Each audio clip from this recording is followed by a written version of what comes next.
Episode 17 शादी की जल्दी।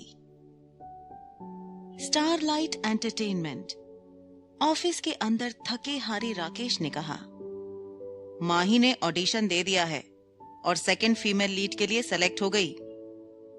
Second female lead? रागिनी ने गुस्से में कहा, क्या वो फिल्म में इतना इंपॉर्टेंट रोल कर रही है? क्या उसके पास सेकंड फीमेल लीड के लिए ऑडिशन देने का टाइम था? मुझे भी पहले यकीन नहीं हुआ था, लेकिन लोगों से पूछने के बाद मुझे पता चला कि फर्स्ट फीमेल लीड के लिए ऑडिशन के बाद कास्टिंग डायरेक्टर जा रहे थे और सिर्फ इतना हुआ कि माही उन सबको पसंद आ गई। उन्होंने तुरंत फैसला किया कि वो सेकंड फीमेल लीड के रोल में फिट है। उन्होंने केवल उसे एक झलक देखा और ये तय कर लिया। कोई हैरान होने वाली बात नहीं है कि आपको उससे खतरा महसूस होता है।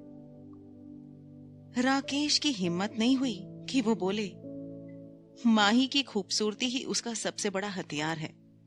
इसमें कोई ताज्जुब की बात नहीं कि कास्टिंग डायरेक्टर ने उसे देखते ही पसंद कर लिया।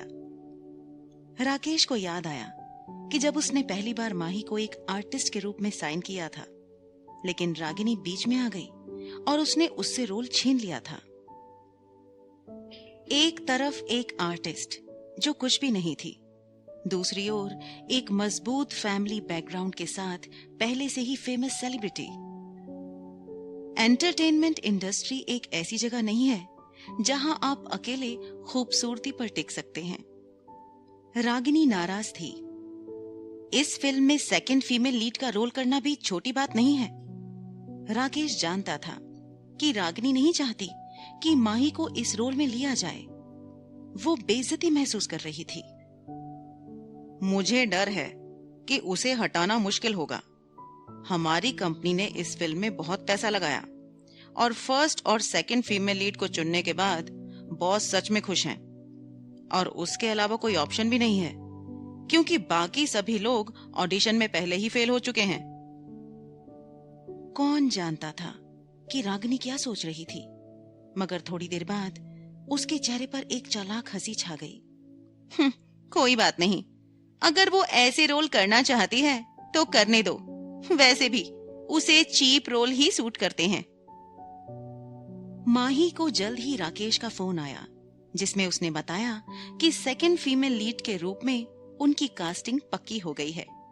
उसे यह भी कहा गया कि वो ठीक से तैयारी करे। फिल्म में फर्स्ट फीमेल लीड एक ब्रेव कैरेक्टर है और हीरो को राजा बनने में मदद करेगी। इस बीच सेकंड फीमेल लीड ने देश में बर्बादी ला दी है। वो धोखेबाज और चालाक कैरेक्टर है। फर्स्ट फीमेल लीड उससे लड़ाई करती है और आखिर में सेकंड फीमेल लीड पहाड़ी से कूद जाती है। क्योंकि माही का रोल नेगेटिव था, इसलिए रागिनी कास्टिंग में इंटरफेयर नहीं कर रही थी। हालांकि माही को सेकंड फीमेल लीड का रोल मिल गया था, फिर भी उसे अपने पेंडिंग काम को पूरा करने की जरूरत थी। आज उसे एक शूट करना था। उसका रोल सिर्फ 5 मिनट का था, जिसमें वो तपती धूप में भीड़ से घिरी हुई है और वो लोग उसे गुस्से से पीट रहे हैं। इन 5 मिनटों को पूरा करने में वास्तव में 2 घंटे से अधिक का समय लगा। क्योंकि एक्टर्स को एक्सपीरियंस नहीं था, इसलिए उन्हें बार बार शूट करना पड़ा। घर लौटकर माही ने टेलीविजन चालू किया। वो सोफे पर लेट गई क्योंकि वो पूरी तरह से थक गई थी। एक न्यूज चैनल चालू था और फिर एक जाना पहचाना आदमी स्क्रीन पर दिखाई दिया। वो विक्रम ओबरॉय था।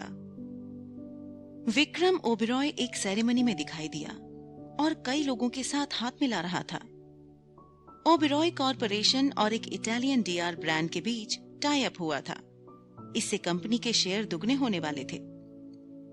थोड़ी देर देखने के बाद माही को आखिरकार एहसास हुआ कि वो बन्नी को कॉल करना तो भूल ही गई है। दूसरी ओर प्लैटिनम पैलेस में ओबेरॉय फैमिली के 2 लोग लंदन से लौट आए थे और पांचों एक साथ रात का खाना खा रहे थे। विक्रम के पापा बहुत खुश हुए। उन्होंने विक्रम की बहुत तारीफ की, यहाँ तक कि प्रेम को भी कुछ तारीफ मिली। उन्होंने सबसे इंपॉर्टेंट इशू उठाया। मिस्टर ओबरॉय ने कहा विक्रम, काम बहुत इंपॉर्टेंट है, लेकिन तुम बन्नी को नजरअंदाज नहीं कर सकते। अगर तुम्हारे पास थोड़ा टाइम है तो बन्नी के साथ ज्यादा टाइम स्पेंड करो।